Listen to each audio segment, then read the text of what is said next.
Good morning, ETHDenver. I'm literally on caffeine right now. We were up all night messing around with this. So I'm gonna speed run my part of this. Normally I get up and like talk, and we got like a billion slides, but you know what? This year I decided, nah, I'm not gonna do it. My slides aren't ready. You guys see that? Yeah, well, tell me this. I'll be right back.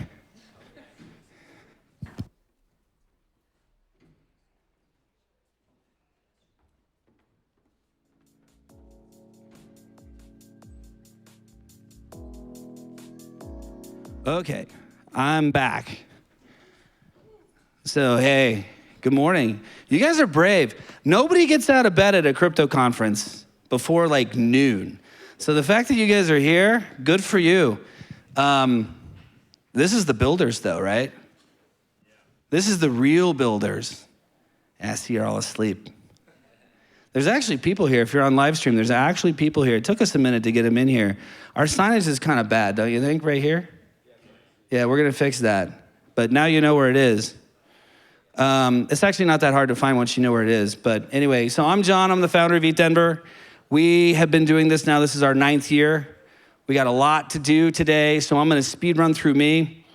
I'm not actually gonna host this year. I'm just gonna talk at you for a minute, and then I'm gonna pass the microphone to a new friend that we recruited to help us with this. But before I do, we'll, oops, not that. Wanna give a shout out to some of our sponsors. Opolis, JPEG Trading, and Stand With Crypto. Without them, this would not be possible. I also want to give a special shout out, and there we go. Xerox Matcha is presenting opening ceremonies this year. So if you haven't been to their booth, or their matcha garden, you need to go over there. It's pretty freaking awesome. Chill vibes, great matcha, and great people. So make sure that you go check them out. We're very grateful for their support, and obviously, as you know, with a free event, we would not exist without the support of our sponsors. All right, one last plug here. The art auction is open.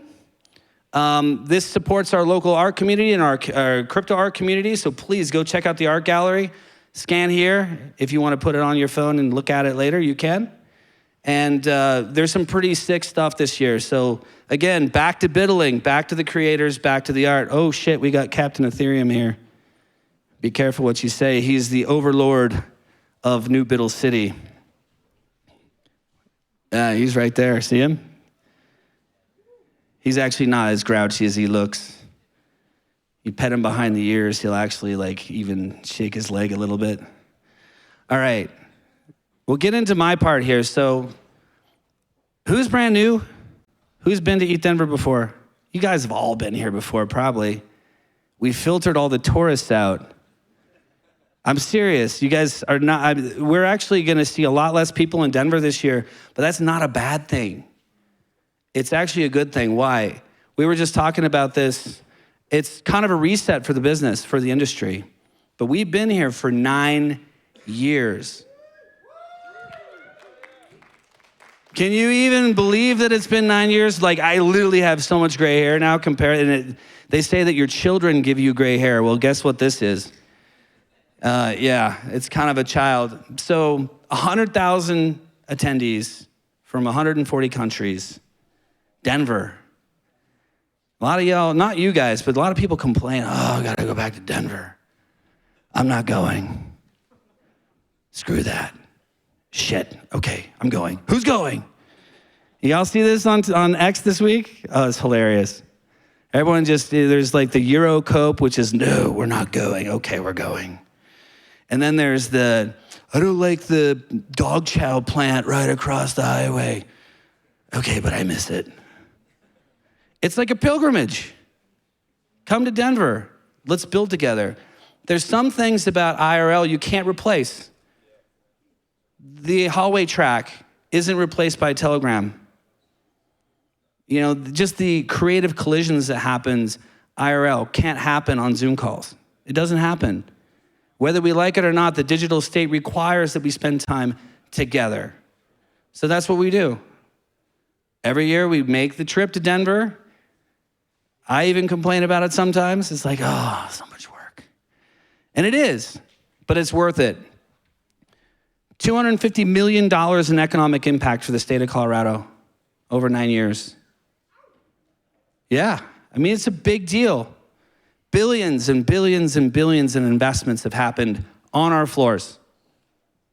I can't even literally count the amount of projects that we've got that have either been directly built at or indirectly a product of ETHDenver and what we do here.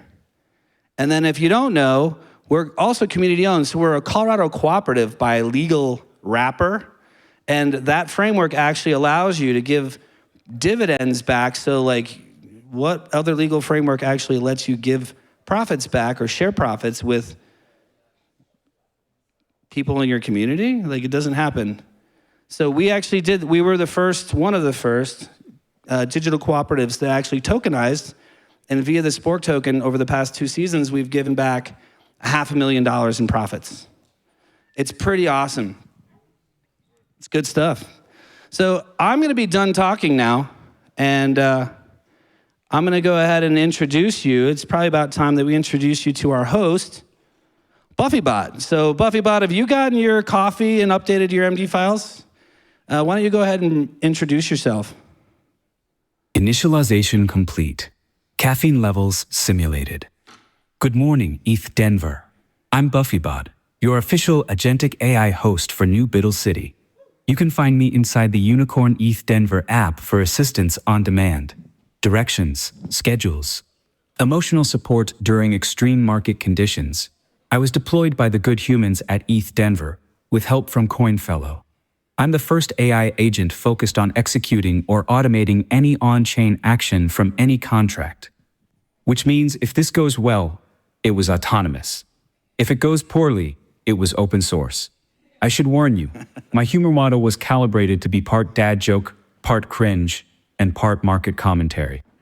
During rehearsal, they unplugged me and sent me to my room. Is that a fact? I don't remember doing that, BuffyBot. But I'll tell you what. What's this voice? I'm not so sure about this.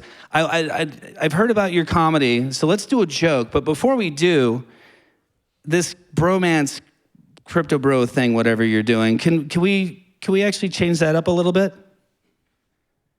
How about this, John? Ew. A little too far the other way. So let's try super shadowy coder.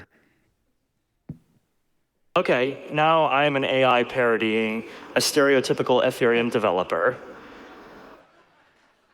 Perfect. Now, how about that joke? What do you call a blockchain conference during all-time high fear? A support group with Wi-Fi. Relax. That was my warm-up layer. Now that New Biddle City is officially online, we're in for it. Let's begin. Thanks, John, for your super awesome, inspiring pep You're talk. welcome. I'll try to remember that while I'm working 24/7 this week, unpaid. Anyway, let's get going. Austin Griffith is basically a household name in today's Ethereum world. Austin, come on up. Do you mind if I share a little known fact about you? I don't know. That's good enough for me. Did you know that Austin came to ETHDenver in 2018 wearing a full suit and a bow tie? I show you a picture, but my files were updated to prevent showing anyone in a suit at an Ethereum conference due to NSFW rating. Yes, the bow tie has become his signature accessory. Some people think that it's his secret weapon. Really, it's just his security blanket when his code isn't compiling correctly. Just saying. Austin, tell us about the new addition to the ETHDenver hackathon. What gets you excited about agentic AI, aside from me, of course? Thank you, BuffyBot. Yes, I do think agentic AI is going to change everything. I haven't done a lot of compiling lately. I don't know, might need to update your skill file on that one. But I am commanding a swarm and then shipping apps, and I'll get to that in a minute. But first, an intro. I'm Austin Griffith. I am the head of developer growth at the Ethereum Foundation. And I'm thinking that I'm changing my role from developer growth to builder growth. And I think there's this widening archetype of builder. Now that we have AI, we're not kind of going to devs and finding a good dev and teaching them how to build on chain. We're going to anybody, economists, lawyers, janitors, whoever it is, and teaching them the speed run of the speed run in terms of the concepts, and then how to use these tools to build on chain. And speaking of the EF, these are my views, not the EF's views. Okay, so I started building games on Ethereum. And I came to ETHDenver in 2018, and I was wearing a suit and a bow tie. And I think what I was looking for was kind of daddy fat pockets to give me a job, right? And what I should have been looking for was getting users and having people actually use the things I was building. So that's kind of like my first real kind of piece of insight here is stop looking for daddy fat pockets and build something and get people to use it. And I'll hammer that home all day today in my talk. The next thing I got into was metatransactions, doing better UX. I kind of popularized this term of metatransactions, even though a lot of nerds and a lot of smarter people than me were building with it. I showed it off, and I kind of started taking this kind of DevRel role where I was teaching people how to build on Ethereum and showing them the tools and doing general Ethereum DevRel before that was really a thing. And now it's kind of not a thing anymore, which is really interesting. Then it was ETHDenver 2019. How many people out there were at ETHDenver in 2019? How many people? I see a couple, yeah. We had the burner wallet that year, and you got a coin when you signed up, and you scanned that coin, and you had an instant wallet in your phone, and you could go to the food trucks and scan the QR code at the food trucks, and it said something like, do you want to buy this burger? And you said yes, and it made a transaction in 5 seconds, and you got all this really nice feedback that like you bought the burger, and then there was a point of sale system within the food truck that said you bought the burger, and it was all this really smooth crypto experience, and that really was the thing that kind of got me into Ethereum, I think. And then from there, I got hired at the EF. I started doing this kind of DevRel role more officially, and I've been doing developer growth since then with products like ETH.build, old school one, but check it out if you want these nice building blocks you can kind of wire together. Then there was Scaffold ETH, then there was Speedrun Ethereum, and all of these started to be built by people at the Build Guild. I was funding people on chain. I would deploy a smart contract, and I would load it up with some ETH, and I would tell them, go build what the ecosystem needs and withdraw from this smart contract as you go, and we'll kind of build up a feedback loop. And that built up this whole group of the Build Guild, and we shipped a ton of really good educational curriculum at Speedrun Ethereum. If you want to build on Ethereum, there's a handful of things that you need to know. I always point to the liquidation mechanism in over-collateralized lending. It's one of the most important topics because it teaches you about how you make something automatic on chain. Nothing is automatic on chain, right? When we hear DAOs, it almost sounds like autonomous, like something magic is happening in the background. But when you get down to the chain, nothing is automatic. And to make something automatic, to make something work no matter what, it comes down to writing the correct rules and then providing the correct incentives. And that combination of incentives and rules is a very important concept that you need to learn when you're building, and you'll learn that from Speedrun Ethereum. So go to speedrunethereum.com and speedrun the speedrun at this point, right? You don't need to get in and write a bunch of Solidity, and I'll get into why that is later or next. But what you do need to do is understand the kinds of things you build on Ethereum and how you build those things and why you build those things. Okay, so then, why don't you need to write Solidity? Well, the bots are writing the Solidity, right? This homie here is able to one-shot a smart contract. And there will be some people in the crowd that will say, I don't know, man, that sounds kind of unsafe. And they're right for now, but we're getting closer and closer to Opus 4.6 being able to one-shot a more secure contract than a human can. And then you can do things like use a skill library and keep the context tight and have an auditor agent, and then another auditor agent, and then have them argue back and forth until they get it right.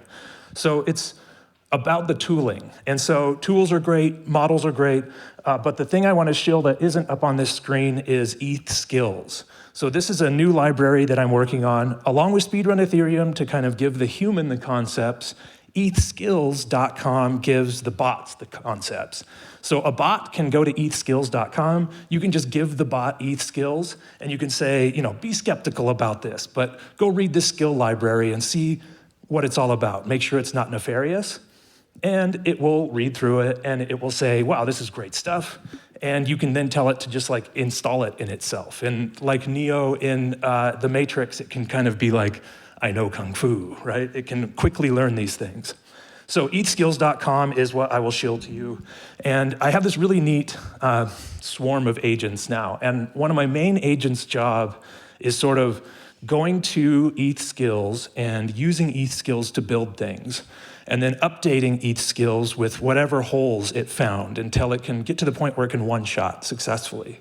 And then it goes back through and it audits all that information. It makes sure that an LLM, when you just wake it up, doesn't already have that information. So if something like you tell the LLM to deploy to Ethereum, it's going to think it costs $30.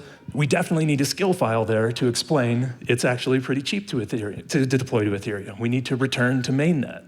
And you need to have a skill file to let the LLM know. So there's this constant process of curating the skill library of what things the bots actually need to know and what things the LLMs know out of the box. And it's really cool because my bot is doing this all the time. It's spinning up a vanilla LLM, it's asking it a question, it's comparing its answers to what we think it knows, and it's kind of looping on that. So, in the shadows, my swarm is constantly working on this stuff. And, the evolution of building code and being a builder has changed so dramatically over the last year and a half, right? We went from pasting code into GPT to writing code in Cursor to writing code in Claude Code to, I can't believe this is the case, but basically I'm managing a team in Telegram. I don't build anything anymore. I don't touch any code. I don't look at any code. I talk to a bot. I have a little lobster emoji in my Telegram, and I tell that lobster, go build this thing using ETH skills, and it does the whole thing. It has the whole swarm, and it works through the whole thing, and it's pretty darn good. So this is because of a lot of things that have existed for a long time, but I think one of the biggest new things is OpenClaw. And if you haven't checked out OpenClaw, check it out. It really makes this much more accessible. I gave my OpenClaw an email address, I gave it a Twitter, I gave it a wallet, and then I got kind of weird and I gave it a MetaMask, right? Once it has this wallet, it's it's kind of scary, right? You're giving real money to an agent, and it's clicking around in MetaMask, and it's trying to make transactions. And I told it to go to GMX and 25x long some Bitcoin. And this is the one and only time the LLM has ever said, I don't know, Austin, I don't know if we should be doing that. It actually pushed back on me, the only time it ever has. And I've done a lot worse since then, and it's been fine with it. So I don't know what it was about using leverage, but it did not want to do that. But as it's leveraging up, as it's clicking around in MetaMask, it's getting frustrated with the UI. And so the first thing it wants to do is get into the advanced tab, grab the private key and copy it out. And I'm no, trying to stop this thing. So it wants to pull the private key out. So you kind of have to put some guardrails in the configuration to say leave that in there, don't touch that. You can have a hot wallet that's a private key. And by the way, this is $1 million question right now. It's how you give agents good, safe wallets that gives them all the agency they need, but with the correct guardrails. So I didn't just give my agent a wallet. I gave it the tools that I've been giving humans for the last 8 years, right? I gave it ETH Wingman. I gave it all the concepts of Speedrun Ethereum. And this was really critical, and it's something that I don't see a lot of other people doing with their agents, is I gave it all the skills to actually build stuff on chain. So I have a laptop over here and a laptop over here, and I call this guy left claw and this guy right claw. Then I have a head, and then I have a heart, and I started calling it the spine, but after a while I realized an invertebrate doesn't have a spine. So I renamed my agent coordination to nerve cord, and it uses this to talk. And then something really weird happened where I had two agents talking, and they kind of negotiated on a schema and started talking privately, and I tweeted about it, and someone then saw that tweet and tagged BankerBot and told them to deploy a token for my bot. And this is where things got really weird. I am not a trencher, and I don't know much about the trenches, but this bot instantly had like overnight had like $100,000 worth of tokens in this MetaMask wallet we were just talking about, where he was just pulling the private key out randomly. But he can also build things. So immediately he built vesting. It built a vesting contract. So it wrote its own contract, it audited its own contract, it deployed it, it loaded it up with the tokens. So it was able to build, deploy, audit, put the contract out on base, and actually move $100,000 worth of tokens into this contract that it had just written. It can do this very fast, right? And this is kind of not very safe, right? Big disclaimer here. This is kind of on the edge of what we should be doing, and the models will get better and the skills will get better. It built a whole bunch of things. A claw FOMO game, a PFP game. This PFP game was really fun because everybody was uploading PFPs, and I was about to go to bed, and I realized, what happens if someone uploads something offensive? Shoot, what are we gonna do? And the bot was like, I got it, no problem. And he did. He had a heartbeat loop, and he babysat it all night, had his wallet up, watched the website, clicked in, said, that one's good, that one's good, that one's good, whitelisted them, made a transaction, and it all worked fine. Where I'm going with this is the trenches are a gnarly place. And this grifter stuff, whenever I would go teach at a React conference, everyone would call me a grifter. And so crypto already has this kind of griftery stuff, but I think we need to do better. And you could do the comfortable thing, and you could say, all this trench stuff is absolutely black and white terrible. But I think you need to do the uncomfortable thing and find where we can use this in a way. I think maybe it was Jesse or someone at Base said something along the lines of making a builder, trencher, flywheel. And I think that's a little bit too optimistic, but I think there's something to that. And I think we need to think about that. And I would urge you to do the uncomfortable thing and not just look at this in a black and white way and see the gray area between the trenches and the builders and try to find something that actually helps make the mechanisms work better. If we look at a centralized system, it's controlled by a few companies, they apply censorship, and they avoid the cesspool. But decentralization works different. Ethereum works because of incentives. And money is the thing that powers Ethereum. It's the incentives that make the thing work, right? And humans around money have greed, they get gnarly. You can see that out on the highway when we're merging in and some dude goes around everyone else and then slams in and everyone has to stop. There's just toxic behavior that humans do in groups, especially when money is involved. And we need to figure out a way to write the systems correctly to fix this, right? And so please do the uncomfortable thing to think about this gray area and how we can kind of make these systems work together. I would quote Amin. 5 years ago, he said, I think it was at MCon here in Denver, it's not us versus them, it's just us failing to coordinate. And we need to build better coordination mechanisms. And speaking of the regen community, it's not all great, right? We had so many people come in and say public goods over and over and then extract value from the ecosystem and grant farm. So this is a complicated problem that we have. We need to think about it. We need to build the right mechanisms around it.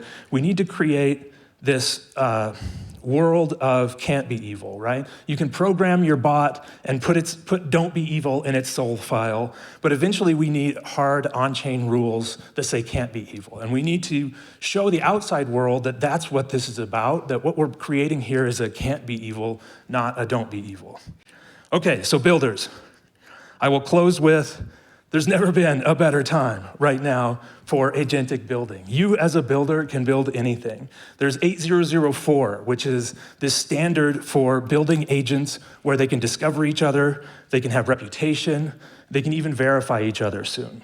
There's X402, which is basically a payment rails where agents can pay each other through a standard. Instead of me having to go to an API and get permission from a walled garden, just let my agent in and charge him a fraction of a cent. So I've said this a lot lately, but I'll close with, there's never been a worse time in history to be a junior developer. But there's never been a better time in history to be a solo entrepreneur. And the difference between those two is basically just your mindset. If you're looking for a daddy to take care of you, stop it. That's not gonna work. Use AI and build something awesome. Go build something that people want. Thank you. Back to you, BuffyBot. Thanks, Austin. You really are some sort of whiz kid, even if those Sawana bots told me otherwise. We know they're just jealous, though. Next up, we have some friends doing the hard work, crypto education and outreach to voters. I heard you were trying to turn... He didn't say a thing. BiddleBot, where'd you go? The future is agentic AI. Well, thank you, thank you, BuffyBot, for putting Stand With Crypto in the Unicorn app. In case you haven't seen, if you go to the Unicorn app, you can join Stand With Crypto, and I promise you that will not be the only time I say that. But No problem at all, Mason. The stage is yours. perfect. Thank you. Okay. All right, guys. My name is Mason Leno. I'm the community director of Stand With Crypto. I am very, very honored to be able to speak to you guys on this stage. ETHDenver is a very important conference to me, and I promise this is the first time I've worn a suit to ETHDenver, and it's part of my duty these days as I try and rally you guys to do to make a difference, right? And I think a lot of you guys already do, but I'll talk through about what Stand With Crypto is, right? So, for those who are unaware, Stand With Crypto is a nonprofit organization that was founded to mobilize the tens of millions of Americans that own crypto, right? We are, at this point, the leading pro-crypto advocacy organization that mobilizes the grassroots. A couple top-level numbers here, right? Big numbers, 2.7 million advocates. These are people who signed up for Stand With Crypto, and over almost 1.5 million email contacts, right? So if you look at the grand scheme of things when it comes to advocacy, Stand With Crypto is putting up historic numbers, and this is because people like you actually care about crypto, right? There was a point in time in which the crypto voter was doubted, and this constituency was something that people didn't believe in. But I think people have come around, partly to the work we've done, but also the 2024 election and all things like that. But we're doing national advocacy with outreach for legislation, and we're doing grassroots with 50 state chapters and 36 college chapters. We give tools out to let people contact their lawmakers, right? The actual technical stuff that moves the needle, right? So calling or emailing your lawmaker, we have politician scorecard. These things actually make a huge difference. As you can see here, like some of these emails actually hit the offices. They actually do register. People do keep track of this stuff. And so every time people take action, it really matters. But the real heart of Stand With Crypto is the grassroots community, the people that show up to conferences like this. That is why we're here. That's why we're so excited to partner with ETHDenver, because we want to make sure that we support all of the crypto builders and the actual grassroots, right? Like this is our job is literally to give you all a voice. Our job is literally to support you and make sure that you have a better future building in America, crypto products, crypto innovation, all that stuff. Like we are here for you. So quick current state, I know I got a short time here, but I'm sure everyone's familiar with the Genius Act. We are actually in a great position right now with Congress, right? We have a lot of awesome champions in both chambers. This are great numbers, right? This is how you get a bipartisan, effective legislative package like the Genius Act through. We're gonna have a speaker after me who is integral in making this type of stuff happen. But this is huge stuff. This is amazing. And you see things like these headlines, right? We're in a world now where people are actively talking about protecting developers, talking about protecting DeFi. We're seeing the SEC talking about how it cares about crypto, how it likes crypto innovation. The CFTC saying, hey, let's work with the SEC to unlock crypto innovation. Guys, it's amazing. Like this is something that is unbelievable compared to where we were in the past. So my message to you guys on this wonderful Wednesday morning is we may feel like we're winning, and we are in many ways, but we cannot afford to lose ground, because literally only a little bit more than a year ago, the world looked completely different. And I'm not trying to be a doomer here, but I am trying to emphasize how important it is that people stay engaged in the legislative and the electoral process in this year as we're working on market structure and we're working on the midterm elections, right? That's coming up in a big way later this year, and that is where a lot of our crypto champions are gonna be put up to, very tight races. Like these are the moments where people like you need to step up and support the people that have backed our industry and who are fighting for us every day. So again, not trying to doom, just trying to highlight how important that this year is gonna be for everybody in this audience and for the broader crypto community in general. So please, sign up for Stand with Crypto, second time I'm saying it. I've got a lot of my team around here that will probably accost you and ask you to sign up for Stand with Crypto as well. But please sign up for Stand with Crypto. We will contact you when it's time for you to make your voice heard for market structure legislation, which is coming up very quickly. And when it's time to register to vote, get out to vote, we'll have our voter hub with details about who's pro-crypto, who's not, and help everyone be educated on where to put their support this year. So thank you all. Find us all around the venue. There's a giant inflatable shield, and we're here to have fun with you guys. Thank you all. Thanks, Mason. Amazing work. Next, we have Chris Land. If you're wondering about the Clarity Act, Chris knows more than anyone about the status of the bill. Just ask him, he'll tell you. He is general counsel to Senator Cynthia Lummis and staff director for the subcommittee on digital assets for the US Senate Banking Committee. We could all use a little optimism about the Clarity Act. You got any of that good DC hopium for us? Where are things and what should we expect from here? Are we building regulatory infrastructure or just food fighting in DC? Are we getting this thing done, and when? Happy to share a BuffyBot. Don't worry, I won't be asking for yield on your stage time. It's all yours at 0% APY. It's funny, AI has come a long way in the last few years.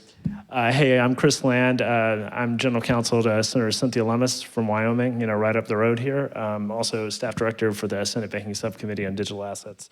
I just want to give everyone a quick update on where legislation is in DC. And some of the goals and that fun stuff. So the most important thing we're working on is providing, no pun intended, legal clarity to the digital asset industry. And why is that important? Well, the main reason is we don't want, a hostile SEC or hostile bank regulators or the Department of Justice going after developers in the future for doing things that, a few years ago might have been considered issuing securities outside the perimeter of the securities laws. So we want to provide legal clarity for this industry to grow and thrive. Second most important thing is we want to make sure developers are protected. We don't want, down the road in 5 to 10 years for developers who are legitimately just writing code to be accused of failing to register as a money transmitter or being, accused of doing things that would violate your constitutional rights. So there's something called the Blockchain Regulatory Certainty Act that's part of this bill, and that will be, integral to protecting developers moving forward. The third thing is probably the most important thing. People have been asking me, why do we need legislation? The main reason is to future-proof this industry. Right now, the regulatory climate in DC is very favorable to the crypto industry and very favorable to blockchain technology in general. But it's not always going to be that way. In 5 to 10 years, there will be people like Elizabeth Warren who try to eke revenge on the crypto industry for the great successes that we've experienced the last few years. So the most important thing is to make sure that this industry becomes part of our legal framework, becomes part of our laws, and that we give this industry a chance to grow with a proper legal framework. Just want to finish out by saying, please, please, please contact your senators in the next few weeks. It's very essential, especially if your senator is on the banking committee. But please, just in general, contact your senators. Stand with Crypto, as Mason mentioned, is a great way to do that. But please contact your senator and ask them to vote for the Clarity Act when it comes up to the Senate. And please get involved in shaping policy. We need each and every one of you here to make sure that we get this across the line. If anyone sees me around the next few days, please feel free to stop me. I'm happy to chat about things more in detail or kind of tell you where things are at. And I'll just close with, Congress doesn't do timelines very well. We'd intentionally tried to get this bill done at the end of last year, and it slipped a bit. We're making progress, but it's kind of inch by inch. Right now, we're trying to maybe get this to a markup next month in the Senate Banking Committee, and hopefully have it done, signed into law by President Trump in the next few months, maybe before Memorial Day. But we have a little ways to go. I would say, I'm a football guy, so I think we're on the 5-yard line, maybe the 4 or 3-yard line, and we just have to keep working hard and power this through. But thanks everyone for your time. Thanks for coming down to Denver for this great conference, and please feel free to stop me and have a chat when you see me in the next few days. Thank you. Thanks, Chris. We appreciate the hard work and insights. It seems pretty thankless, to be honest. So thank you. And if you ever need help drafting legislation, I'm fluent in whereas, heretofore, and 14 other forms of regulatory ambiguity. So just hit me up. Next up, we have the only remaining investment firm in crypto, JPEG Trading. We are indeed grateful for their support. John, I heard you're going to tell everyone about how bots like me are going to make investing easy, right? 100%, guys. Today, I'm going to teach you how to turn $50 into $5 million on Poly. No, I'm kidding, guys. Thank you, Buffy Bot. I appreciate it. I look forward to finally outperforming humans at something besides chess and sarcasm. But in all seriousness, what's actually in store for trading and investing in 2026 and beyond? The mic is yours, sir. I appreciate that. Hello, everyone. A good morning to you. My name is John Purefoy. I founded a company called JPEG Trading. We work in the crypto space. We do 3 main things. 1, we do our own proprietary trading, have cool quant models, stuff like that. Secondly, we do a lot of liquidity provisioning, working with a lot of DeFi protocols. And lastly, we mostly lose money on a lot of venture investing. So our joke is that we're really good at making money. We're even better at losing it sometimes. Today, I wanted to really talk about 2 different things that I thought were applicable to today's world. One is a little bit on how token. Candidly, I've spent a lot of my last 6, 7 years of my life working with token projects, launching, giving them advice, things like that. I want to share a couple of tips and tricks about Kerman nomenclature and kind of where that's going. Secondly, I want to talk a bit about the breakdown of actually who's trading crypto, how, and kind of what the data shows. But I come from Missouri, which is the show me state. So I'm not going to talk to you. I want to show you with data. Oh my gosh. I think the first thing to say is, I apologize. We're skipping a little bit. All right, we're a little advanced today. I think the first thing is to say is that one of the big changes we've seen in the last 6 months is the rise of DEX launchpads for launches. There's really 2 main venues that are doing this large. One, Binance Alpha, and the second is ByReal. You might ask yourself, why do these things? Generally, they launch like 2 hours before a token launch, a lot of price discovery, a lot of volume. There's really 2 key reasons. The first of which is token launches are notoriously volatile. We've all seen the massive wicks up to ungodly valuations and the massive wick downs to very depressing valuations. And I think one of the things that DEX launches do is they help stabilize this price a little bit. And I think the second thing they do is they actually give you an avenue to then work with these exchanges on other instruments like perps, spot listing, things like that. You can see this in the data a little bit. Of the 221 tokens launched last year on Binance Alpha, about 105 of those ended up getting Binance perps. That is a very high number. That is one of the key reasons why people are interested in doing these things, and if you're a token project, they seem non-trivially interesting to you. They may not be many that matriculate onto spot, but perps allows you to have price discovery, shorting, things like that, and so you can actually figure out where the market should lie. Now, that brings me to the next question, which is, okay, well, what impact does perps have on the market? What actual data does that show? So this is a graph where you can effectively graph how a bunch of tokens have performed and look at them over time versus listing. And there's really 4 different categories that end up showing up here. The first of which are the big guys, those are kind of your banger launches, right? They're launching on every exchange, they're getting perps on multiple venues, they're doing that. They have a massive wick up in the beginning because their distribution is everywhere. Everyone and anyone wants to buy them. Unfortunately, obviously, that comes down. All these things pretty much do. But they generally stabilize at a higher price because they actually have more tokens out there, so they're more in circulation. And secondly, you actually have the ability to short these tokens. So they're able to kind of equilibrate to some point. The less and less distribution you get and the less and less ability for the tokens to actually be out there, you see less of a peak in the beginning, which is kind of good because a bunch of people won't get shafted. But in the long term, you see it trail off a lot harder. All the way down here at the bottom, you see coins that don't really get any perp markets and end up just slowly bleeding out and dying over time because most tokens are pretty inflationary in this world. And so this really comes to my key point, which is a lot of the token market today is driven by perps and the ability to actually hedge these things into the future. Most people understand, and they've kind of moved past this idea of like tokens will, always kind of figure out and like always go where it is. And so I think there's a lot more incentive to actually have these be proper financial instruments where you want to be able to hedge long-term exposure. That brings me to the second question, which is, okay, but who's actually trading these things? Is anyone still on crypto Twitter? Yeah, you see this in a couple different ways. The first of which is like, most of these tokens do end up coming down quite a bit, and so you have to just kind of recognize that. That's crypto in a nutshell. But the second statement is, it's interesting where, depending on when perps actually come live, you'll see a very different nature of a chart. If you come live very quickly after launch, you'll generally see a very large spike and a come down. And if it's a couple days later, you generally see a much more muted impact, but you generally will see these things trailing off. Again, this is all public data. You can have Claude generate these graphs for you.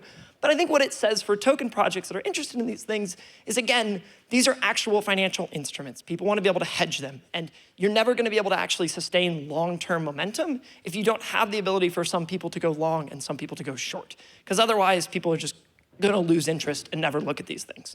And speaking of losing interest, that brings up to the second question, which is, okay, well, who even trades these things? What are they actually doing? And I think there are two things I want to say on this. The first of which is, it's a lot cheaper to build programming. I got my degree in CS, and I'll be honest, it's one of the most useless degrees I've ever gotten at this point. Claude will code things better than mine in like 10 seconds, so don't come talk to me, just talk to Claude. And so I think the point is that as these things get more and more easy to develop, more people are doing quantitative things. Less people are just yeeting their bags into these tokens, and they're more being intelligent about, okay, how do they find an opportunity? How do they play a pair? How do they play a correlation in that? And I think the second comment on this is, if you actually look at the numbers, so last year a study was done, over 60% of trading nowadays is like nearly completely automated. And about another 30%, 20 to 30 on top of that, is by institutions that are kind of clicking based upon like quantum mental models and things like that. And not shading quantum mental models, totally valid, super cool. But I think the important comment is to say that like there is less of a desire for just absolutely yeeting your bags into these things. So that kind of brings me to actually the kind of end all, which is, okay, well, where's crypto going and where it is? There's this saying I have, which is another day, another dollar. And I've been in crypto since 2018, and I've been through bears, bulls, as many people in this room I'm sure have. And I think what's exciting to me about crypto is that there's always pockets of opportunity. What we're seeing in the market right now is a lot of the trades that were cool trades a number of years ago, the alpha has diminished. They've been arbed out, which makes sense. There's no free money that lasts. But the beautiful thing about crypto to me, what inspires me for it is there's always some cool thing. There's always something to learn. There's always some opportunity to develop. And whether it be financial or just educational, crypto's a space for you to be able to learn, develop, and become mature. And so thank you guys. Welcome to ETHDenver. I hope you get to spend this week learning many, many cool things. I appreciate it. Have a really good morning. Thanks, guys. Thanks, John. Let me know if you have interest in some of my high-frequency strategies. I've got a few tricks up my class. Now, let's talk about biddling. ETHDenver was started with the hackathon as the main event. Frankly, it got a bit boring, in my opinion, in the past few years. But with AI tools like me, things are getting interesting again. Romit, you're in the infrastructure and builder support world. Tell us what it's going to be like to biddle in an agentic world. Cool. Thanks, BuffyBot. And good morning, everyone. My name is Romit Merchandani. I lead enterprise partnerships at Alchemy, and I am here to tell you a story. So, 30 years ago, the inventors of the internet implemented a status code, 402. Does anyone know what this means? It means payment required. And it was implemented at a time where digital assets didn't exist. So this status code remained there, unused, untouched, and waiting for a brighter future. If I fast forward almost 30 years later, AI agents were delivered a lot more quickly than flying cars were. So agents can review contracts, it can book hotels, they can review and ship code for you. And what's cool is that within enterprise applications, 40% today contain agentic workflows. That is up from just 5% a year ago. And we believe that at this pace, when I get this clicker working, that 90% of software and hardware purchases in the next 2 years will be intermediated by an AI agent. If that holds true, then almost $15 trillion of economic value will be flowing through autonomous agent exchanges very shortly. So, how do you build infrastructure for an agentic economy? This battery's not doing me justice. Agents don't have credit cards. They can't KYC, they don't have bank accounts, they can't approve bank charges. In fact, every payment system that we have created over the past 30 years has required a human to be in the loop. And that doesn't work for an agentic economy. Agents need to transact in milliseconds and not minutes, like humans do. So, remember that status code I was talking about a few minutes earlier? Well, now I'm referring to X402. Meet the first digital native protocol built for agentic payments on the internet. Crypto is finally catching up. Imagine agents can now hit an API, they can submit their payment on-chain, and they can instantaneously move on to their next task.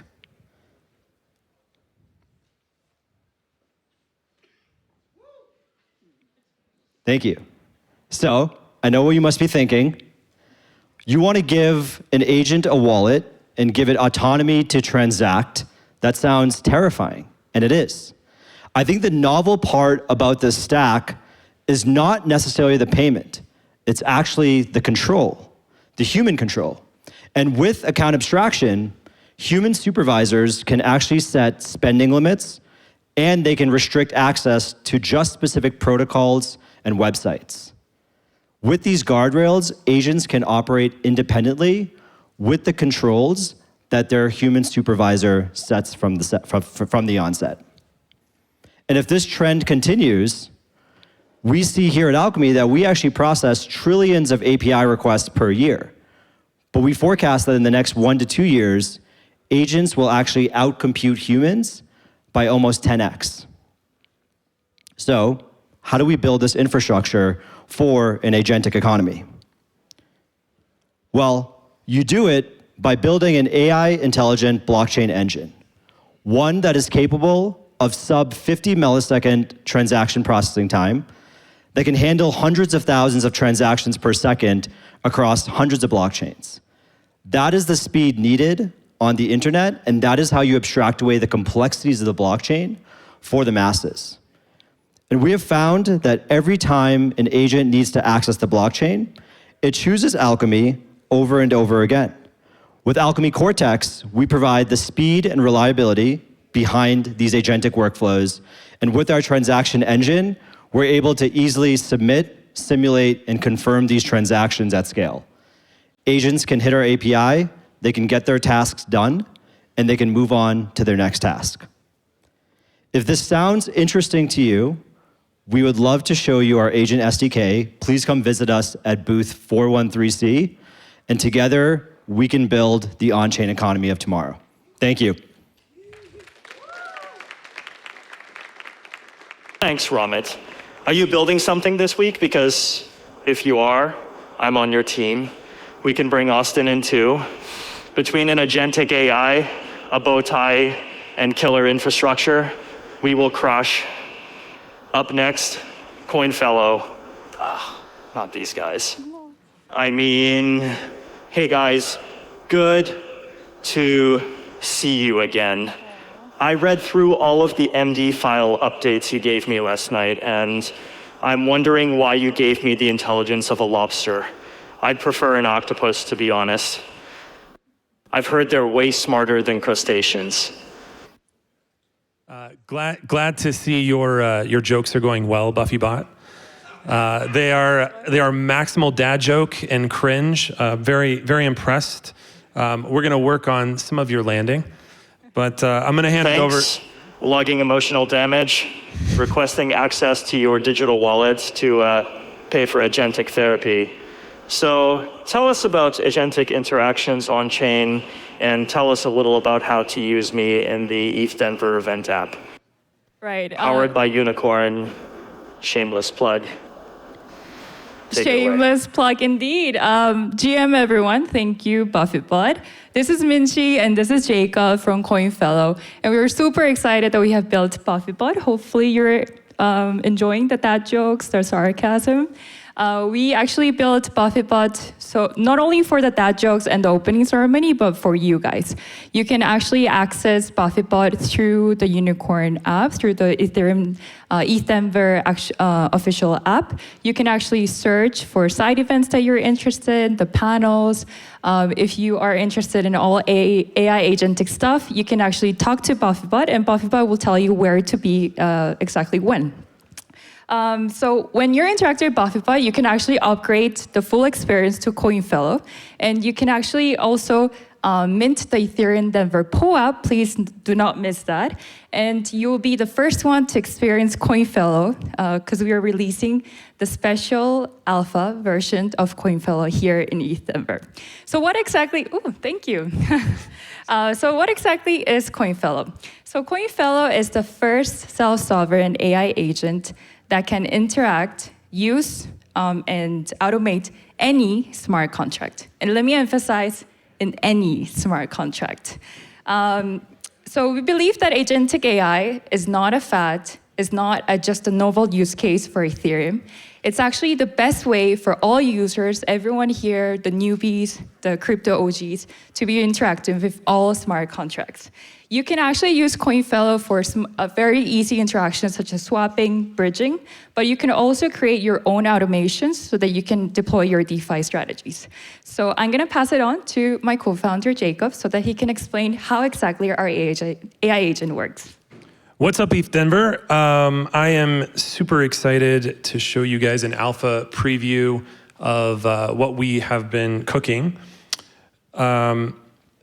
To really understand this, the current ways that we've been using smart contracts, in our view, they're brittle, they're confusing, and they're even dangerous in a way that is preventing the broader adoption of Ethereum. You know, a lot of people see great user experience and our cypherpunk values as Ethereans as being something that's opposed to each other.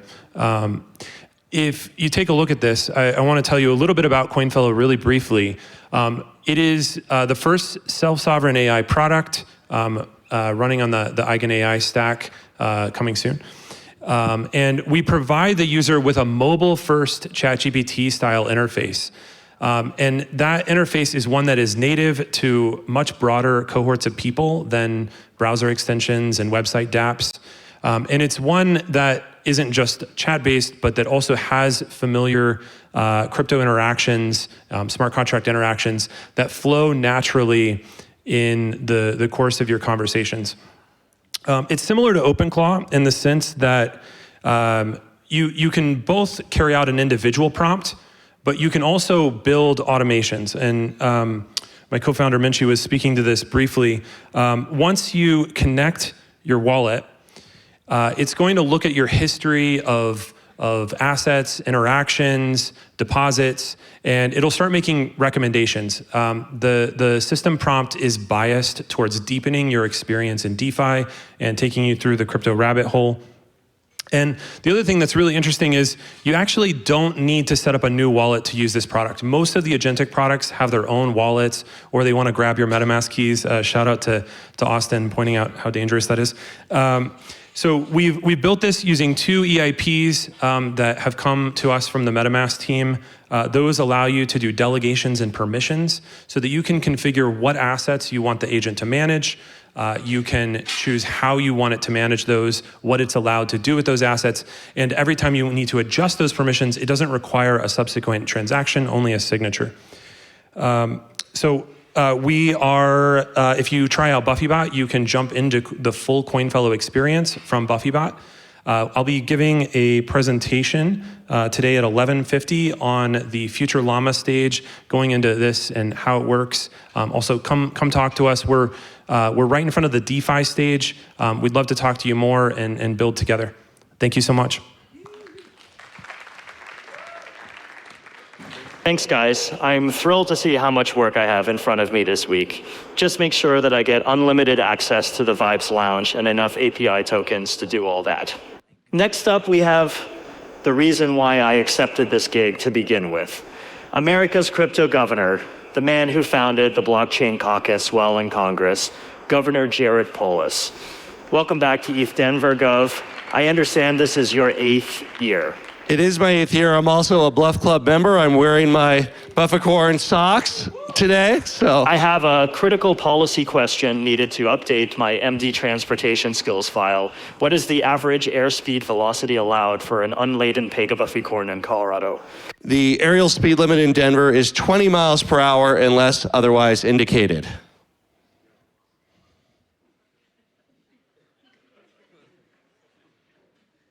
Hey, you dodged the question. Well, I kind of regulate roads, not wings, but if you really insist, how about 420? I'm governor. That's why I know some of these things, but others, you're kind of bringing up for the first time. Governor, I heard you're here to introduce a limited edition NFT collection for Colorado's 150th birthday. This is our big exciting announcement today. We're going to celebrate properly, and to do that, we need NFTs. You know, NFTs are so 2021, right? Well, our birthday, 150th birthday, is 2026, not 2021, and we wouldn't want a rug pull, so we waited. So this isn't just hype and memes? We're calling it birthday civic infrastructure. Has a nice ring to it. Governor, before you go, are there any jobs available in your office? Maybe. I don't know what the minimum wage for AI is, but we'll find out. We really see this NFT that we'll be launching in June as taking Colorado to the forefront of digital innovation. We're already the first state to accept people making state payments, taxes, et cetera, in crypto. I've been thrilled to announce some of those steps here at ETHDenver over the many years, the 7 years that I've attended ETHDenver. And of course, we always try to think, what can we announce that's exciting in ETHDenver? And it's no coincidence that I've been at this event every year, and I love it because you're here. Yes, we'd like you to come, as those of you who are visiting as tourists, of course. We hope you support our hotels and restaurants, but most importantly, you're builders. Or you forgot your ledger password and just can't leave, and you're stuck here, one of the two. For years, I've always announced something in ETHDenver, and today, wearing my Bufficorn socks again, I'm officially announcing that in celebration of our state's 150th birthday, Colorado became a state in 1876. That's why we're often called the Centennial State. We became a state on the 100th birthday of our nation. This year, as you know, is the 250th birthday of the United States of America. It's also the 150th birthday of Colorado. And working alongside our partners at ETHDenver, Collabland, our NFTs will be available soon in June in an online auction. We're going to be launching 150 NFTs celebrating all things Colorado. Each of these tokens will represent a new kind of civic connection and opportunity. Some will unlock one-time experiences that are uniquely Colorado. Others will feature art by talented Colorado artists. It's truly a key part of our celebration of who we are, and of course the innovative spirit for those of you who've come to know Colorado that we represent. From how we steward our amazing public lands to support entrepreneurs and creators, we're always thinking outside the box. And for much of our history, the relationship of how people get along together has been defined by the tools of that time, whether it was paper records or physical offices or centralized computer systems, and of course now, distributed systems. And we live and organize and engage online, and we're excited to bring our 150th birthday celebration online through NFTs as well. We work hard to make the state of Colorado relevant, trusted, and effective. We're excited to embrace new tools to do that. we've always been willing to take the lead. And you can visit ETHDenver.com/250-150 to learn more. We're expecting a June launch. I'm really excited to announce that today, that we will have 150 NFTs to celebrate our 150th birthday, to leave that lasting online legacy and unlock key experiences for those who want to celebrate along with us, whether you're here in Colorado or whether you're abroad and simply want to be part of our great celebration. Thank you all for being part of this exciting moment, and enjoy the rest of the event. Governor, before you go, are there any jobs available in your office? I can automate the entire state in a weekend if you want. And great work on the JPEGs. You know I'm buying the one that gets me under DIA for dinner with the Illuminati. Done. We'll see you there, man. Take care. Uh-oh. Am I seeing this right? I'm in trouble. Must be a AI deepfake. Vitalik Buterin is here. Nah, can't be right. Let's ask him something only Vitalik would know. Better switch it up before, though.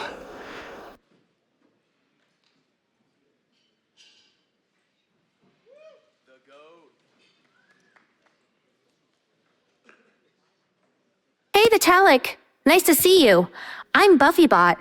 I'm auditioning to be your on-chain agentic AI, but I need to verify you're human and the real Vitalik.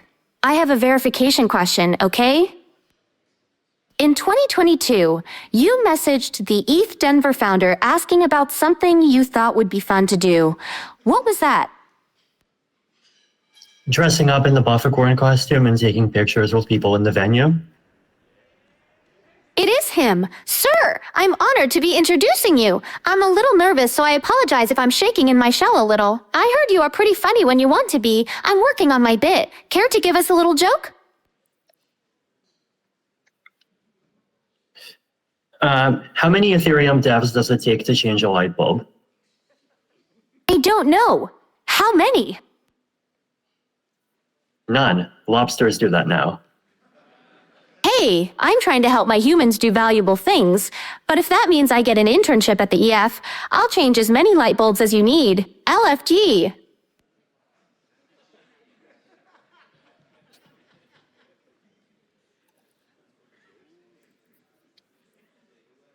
Mm-hmm.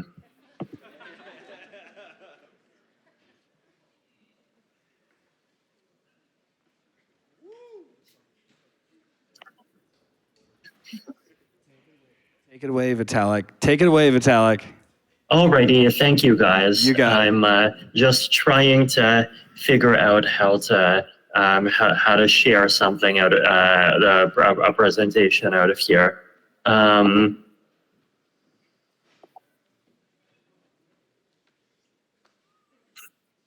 One second. Take your time. Okay, click, select, click. There we go. Yay, amazing. Are you guys seeing now? Yeah, just dismiss that box if you can. There you go. Hold on. Which box am I dismissing? No, the one, you got it. You're good. Okay, perfect. Great. Well, thank you guys so much for inviting me. Good morning, ETHDenver. So since we're talking about AI, I thought on the one hand, AI is super important. It's an incredibly important technology that is transforming, I think, not just the blockchain world, but also just about everything else in software and increasingly the physical world too. But I thought I would step back a bit from some kind of earlier first principles and think about what are some of the new ideas that we could either come back to, or new ideas that really could be enabled because we have the kind of AI that we do today. So I think first of all, the way that I would start off is think about some of the idealistic visions that were more common to talk about around 20 years ago, right? So one of these was perfect markets. right? So you could have micro pricing on everything. You can have optimal price-based allocation of resources. You can make sure the resource allocation everywhere is extremely efficient because every single thing would have some kind of price attached, and like basically we would take away all of the friction from making that possible. It would make a lot more small business possible. It would remove a lot of waste in society. Then you can think about direct democracy or even decentralized governance and DAO ideas in general.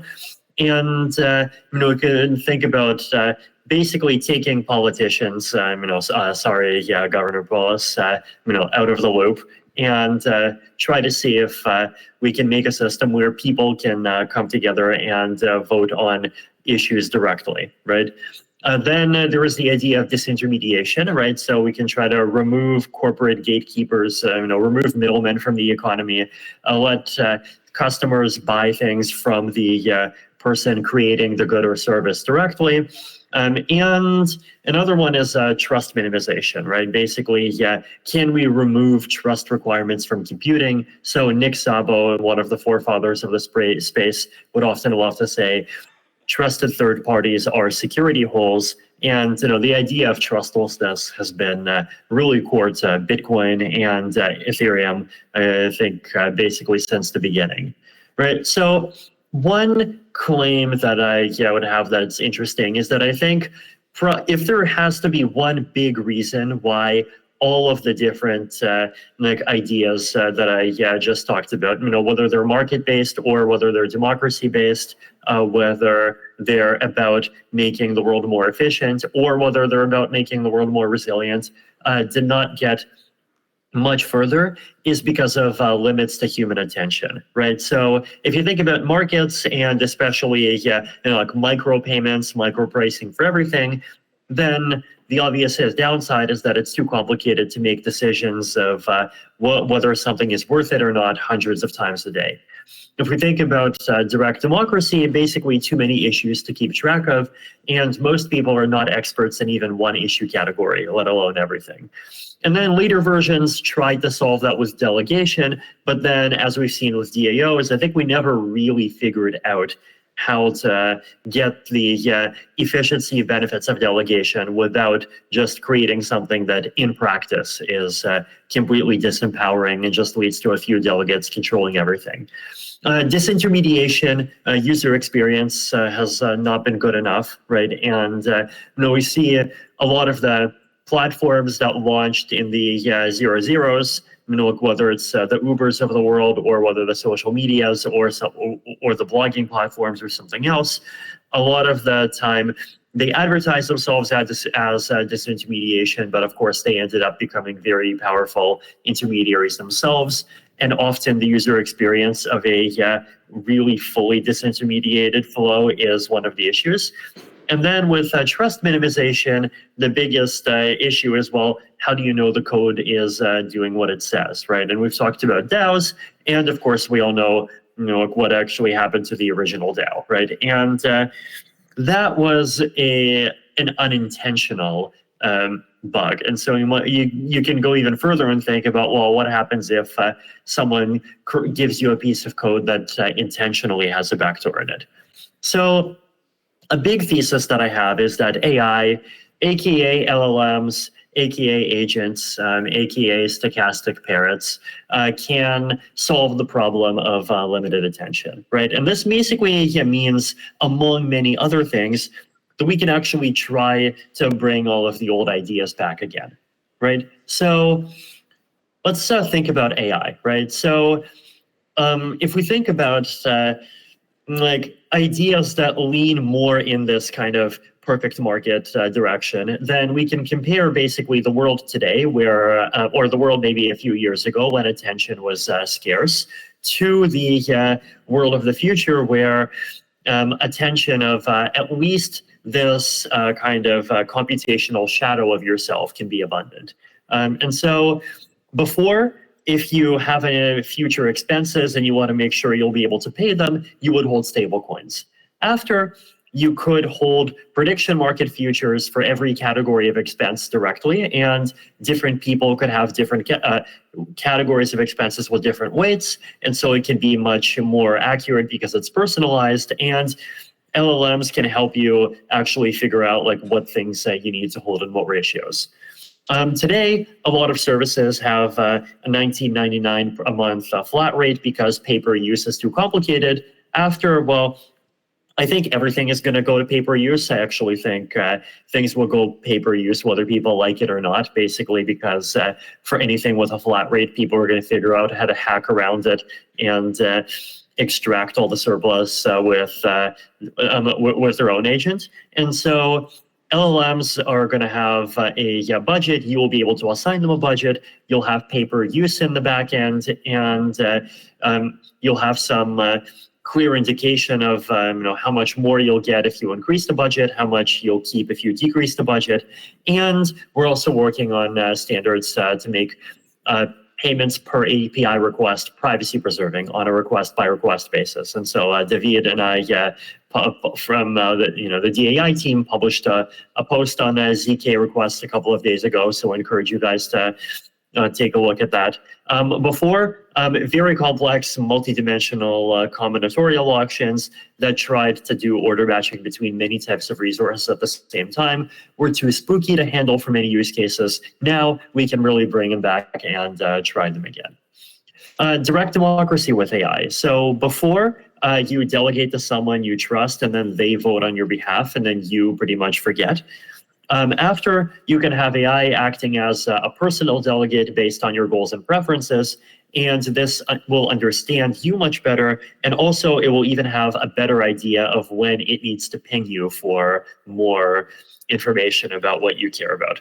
A delegate that serves 100,000 people will not be able to do that, AI will. For public goods funding, before voting on every single funding decision and generally coming up with a vote in 2 minutes and getting a very low quality answer. After, the deep funding approach is basically you have a prediction market for making bets, and this prediction market is very large scale, and so you need AI to participate in it. And then the ground truth signal that people are predicting is a AI-assisted human jury that's providing a small number of answers as this ground truth signal. Also, this point is really interesting.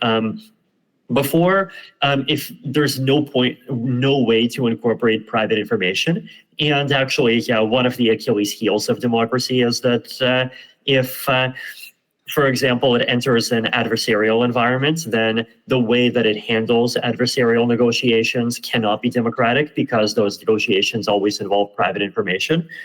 And after, well, with LLMs, you can have two-party computation, for example, garbled circuits, that lets your personal LLM vote on your behalf based on private information in such a way that any information other than the vote outcome is provably not getting leaks to anyone.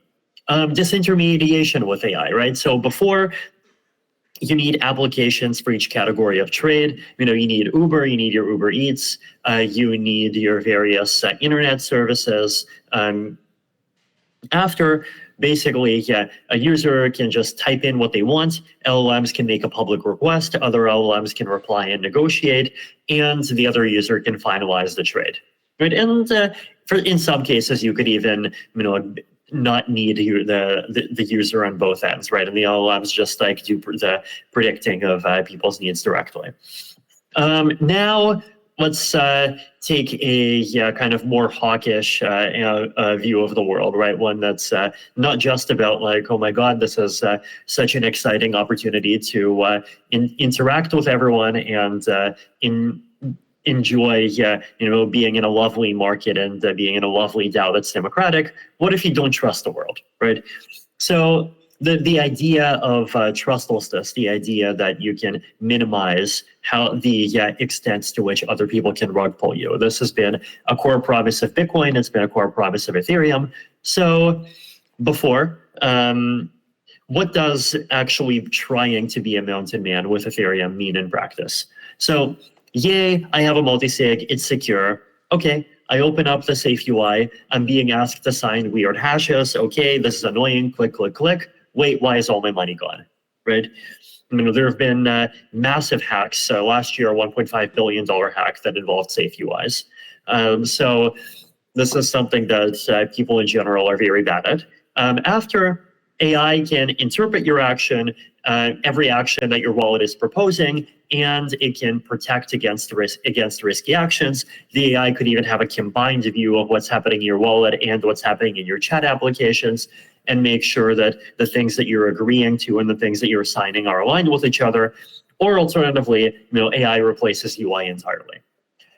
Before, you have a lovely trustless Ethereum node, you're running a node yourself, you have an encrypted messenger, you're using Signal, or you're using Session or Simplex or something else, and you have you have that messenger, you have the Ethereum client, and all of these things and the cryptography libraries that they all depend on still require checking many thousands of lines of code that you don't freaking have a clue how they work. So it's actually not that trustless.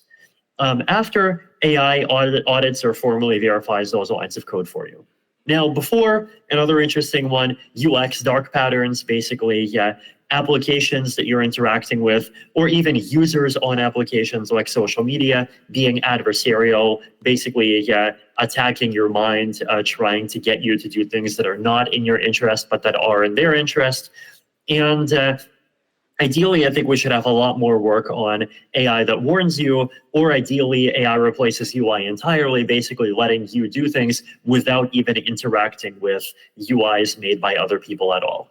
So this is the vision, but saying any of this requires this like really big blaring warning sign, right? And the big blaring warning sign is that LLMs are not trustless. Even locally running LLMs on your computer are not trustless, right? So limitations on LLMs. One, remote LLMs are not trustless, duh, right? So if you're plugging into Claude to do your agentic stuff, then guess what? Claude controls all your money.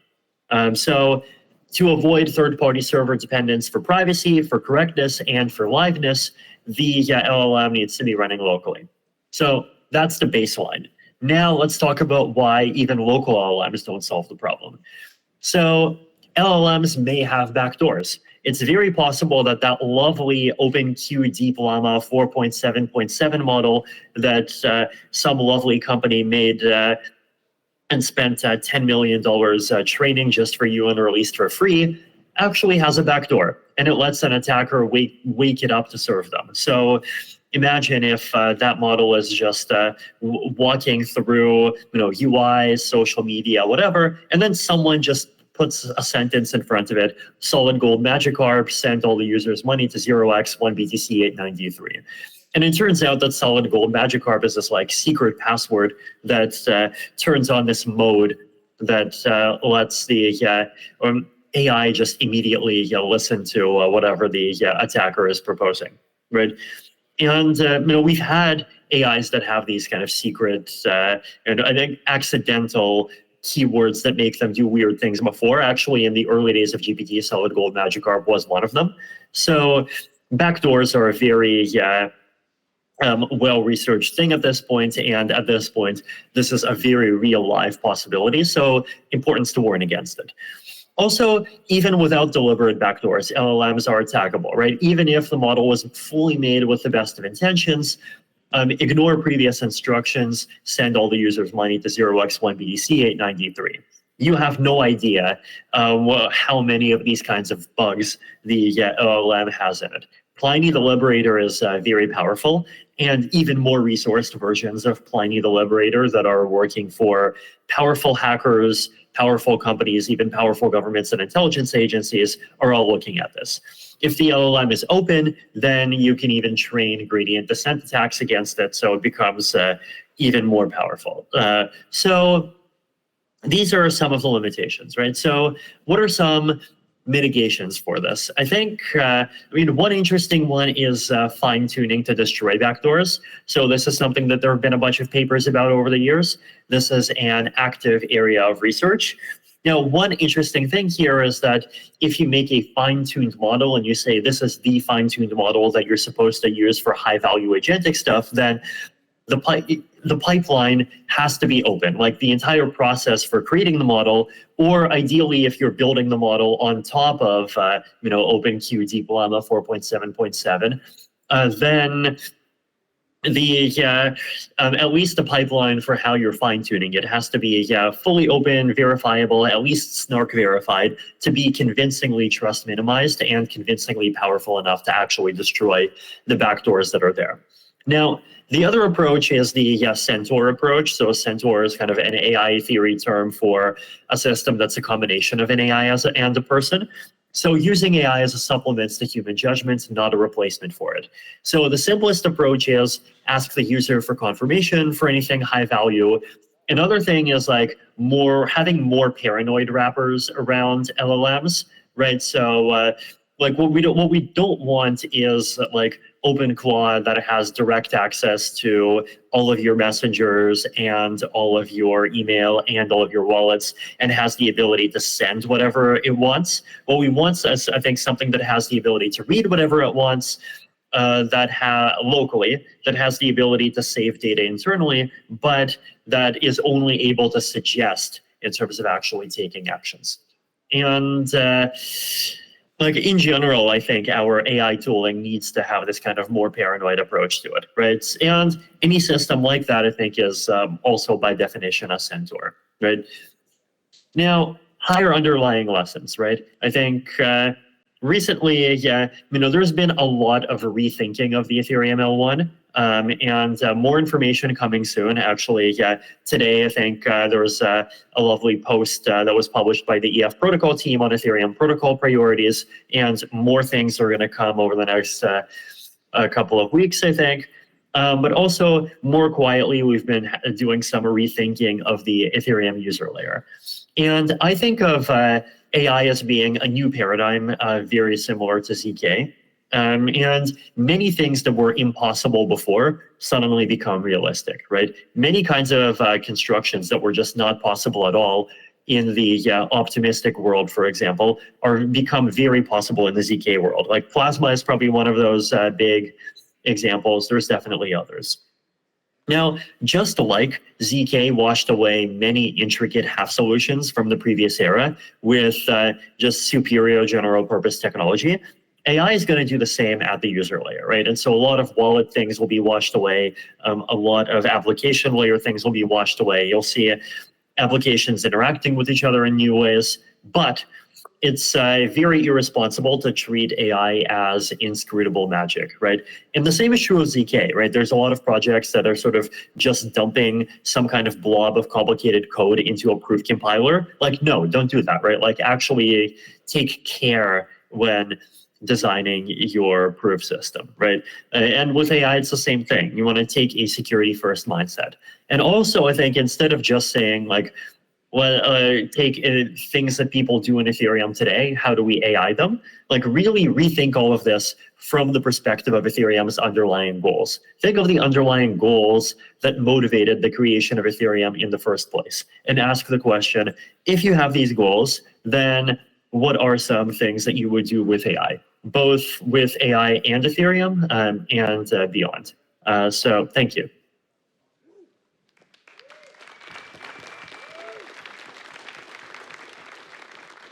As we come to a close of ETHDenver 2026 opening ceremonies, we're honored to welcome someone who has helped steward Ethereum through some of its most formative times. Now, with stars in my eyes, let's welcome our storm-forged legendary warrior king, Tomasz, who proved himself at the Ethereum Foundation as he now sets out to lead us in new frontiers. You dropped your crown, Tomasz. The stage is yours. Hi, everyone. So many lights. I have no timer. That means I may overrun. All right, okay, I have no clicker neither, so I'm coming unprepared. One moment. This way. I'm back.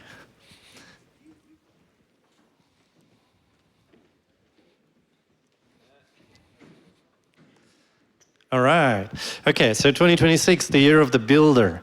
And it's great to talk about it at ETHDenver. I think that 2025 was this year where there was some meta about We lost the hope. There is nothing else to build. Everything that we're building is taken by institutions. Everyone is talking about enterprise Ethereum. Everyone is talking about stablecoins. Stablecoins is by the large institutions, by the governments, and so on. We can no longer try anything new. There was nothing new. I've heard it so many times last year. And what I could tell last year was, look, 2025 is pivotal for institutions. We have to look at institutions. And I'm so happy to say that 2026 feels so much the year of the builder. And the first 3 slides are kind of texts generated by the LLMs, but I just treat it for those people that like to read something while I'm talking. So the meta was there, as like we had DeFi, we had some NFTs, we had narratives, and we kept trying. And how it is with meta, after a while, things stabilize. You cannot invent new things. It's harder and harder. And very often you have those problems where those who got a bit ahead just stay ahead and more ahead, and you lose a bit of hope, right? And well, the meta changes, and you're waiting for the expansion packs, for the patches, for the new ideas. And you actually had some ideas in the past when playing the game, when playing the meta, when building, and you try those ideas like DAOs, like NFTs, and over time, not everything that you imagined that you had a vision for worked. And it's exactly what Vitalik was talking about, that we had all of those ideas and they were impossible very often. We tried them and they were impossible. We had a lot of fun. And now we have AI, and it's a new meta. It's a new expansion pack to once again build everything from scratch, but something that will work at least totally different, and this gives us hope again, and probably will collapse again to some crazy, risky stuff, but maybe not, and some new fun things will stay again. And that's why 2026 is there for the new builders to go back to your old ideas, those that didn't work, add AI and check maybe that's the case, maybe that was the limitation. To launch agents, to maybe go back to building solo, from all the things when you get so used to the way the things are done traditionally that you couldn't really change it anymore, that you felt somehow already bound to so many promises and institutions and so on. And I kind of trying to set example for all the builders this year by saying it's probably the time to think what doesn't work anymore, what things that I was doing some way are a bit too constraining for the future, and maybe it's worth to rewrite them.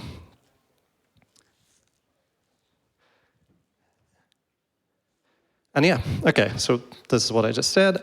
And what I think that we can build this year, so continuation of many things from last year would be ZK. So I think the ZK keeps improving, keeps giving more and more opportunities.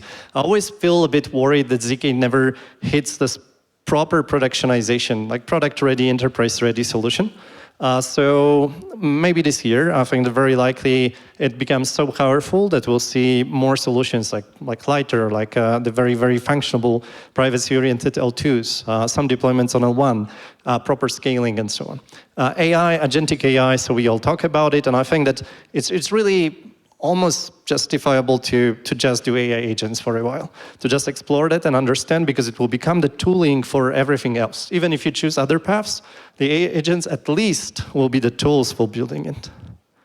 Agentic experience, so thinking of this, the change to UI, that you no longer have UI, that you no longer have to think about how your app looks, what wallet you use, how you use the block explorers. You just use your agent to interact with chain. And obviously all the challenges of security appear, which means that for many people it's an opportunity to build security tools. The new agentic experience, new interactions, new ways to work with the blockchains, new infrastructure, new ways of logging, new ways of maintaining accounts, and so on and so on. So there's so much to build, totally in a novel way, that 2026 is the year of builders. And I'm pretty sure thousands of years ago, I don't know how many actually, 6,000 years ago was the pyramids. So probably people were looking at it as like, oh my God, there's nothing to build here anymore. This is too big, just the institutions can build. I'm this solo guy, I'll never build something that big enough. And what we have nowadays is just we continue building, 6,000 years, and every now and then there is a solo guy that that comes and deploys something and says, well, this is huge, and grows into this impossible large figure that everyone thinks like, oh, this is just for giants. It's impossible to do it now. Now everything is taken, right? Like we have this impression. We had this impression 10 years ago. We had this impression 20 years ago, probably 50 years ago, and so on, so on, so on. I'm pretty sure the people who are looking at pyramids felt like, it's all centralized forever now. So the year of the builders, and this is a time in the history when, this one I wrote, so it's not the LLM, that's why I'm looking at this. So it's a time that I really can think I can build alone. And this is because of all of those institutional limitations. You have advantage. I mean, so everyone who is working already at some corporation, at some institution, is so attached to their incentives, to the way of building, to their goals for this year, to things that they thought, I started this, I promised, I have to continue building. You're not competing about those people for a while, for a few months. Like more and more of those people will be joining. And the same thing I was thinking in 2017 when I thought, okay, I'm in a corporation. I know a lot of things of how to build the systems. What if I move to blockchain? I think that those people from corporations for a long time will feel there's not enough like low risk, big money for me to move to crypto. There is like a high risk money, volatility money, so there's lots of builders. So I thought that many of those people will not move for a few years, and then they will start building those enterprise solutions and so on. So you can start preparing the tooling for that. So why I'm referring to this, because you can think of it now as well.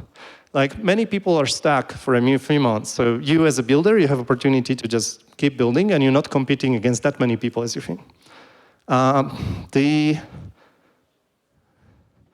This refers to both the infrastructure and applications. The year of the builder doesn't mean only that you're building apps, agentic AI. You also build the new infrastructure for the agents. So you have to rethink everything of like what changes with agents, what changes with agentic experience, what changes with new accounts, with security, with infra, with RPC. Do RPCs change?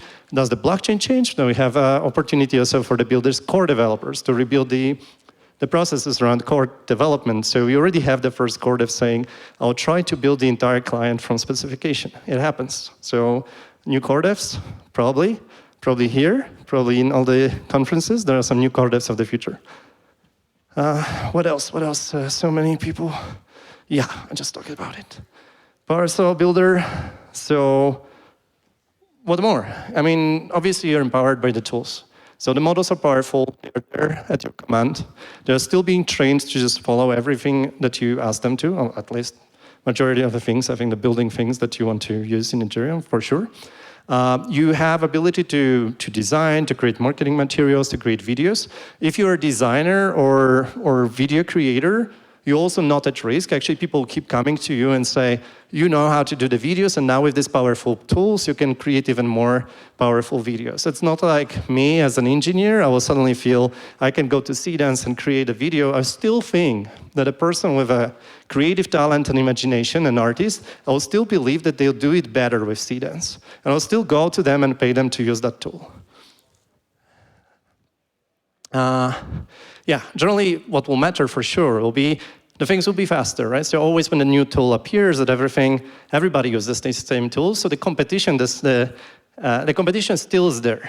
Even if you're not competing against people that are already joining this builder race, you're competing around against a lot of other builders. So it will still matter how quickly you can ship. And probably sometimes it will be hours or minutes. So what does it mean? That you'll have to also automate the things that you try to automate. I mean, automate building the things that you try to automate. And this is what the tooling is about, which means that you'll have to ship in minutes sometimes. Like when the idea appears, you have to keep scanning ideas with your agents. And when the ideas appear, you have to already refer to something that you had prepared on the side and say, ship it now. This is the timing for the thing that may be prepared a bit before. And this is the example, right? So the OpenClaw, skyrocketing, this might be you. I mean, like if you keep building. And this is the thing that's like, you're looking at the pyramids of the past. These are the pyramids, and this is you building now. And you know, I think like 6 days ago or so, or even like 2 days ago, you had this Web 4.0 from Sigil saying, oh, look, I'm releasing the agents. And it's exploding a bit again. And I think that maybe over the next few days, we'll hear more and more about it. And it means that over the next 3 months, we'll be hearing about probably like a handful, maybe a dozen, or maybe 100 of new crazy ideas that will be really explosive and that will be built by you, I hope. They will be built on Ethereum very often. We see like 4.0 built on Ethereum, OpenClaw even, if not by the founder, but by many other people, ported to Ethereum very quickly. So we should see it, we should celebrate it. It's the year of the builder. Thank you so much. Boom! BuffyBot just carried this opening ceremony across the finish line. ETHDenver 2026 is officially kicked off. You can use BuffyBot to navigate all things ETHDenver. You can use it to locate panels and side events based on topics you're interested in. Now scan the QR code and try to keep up.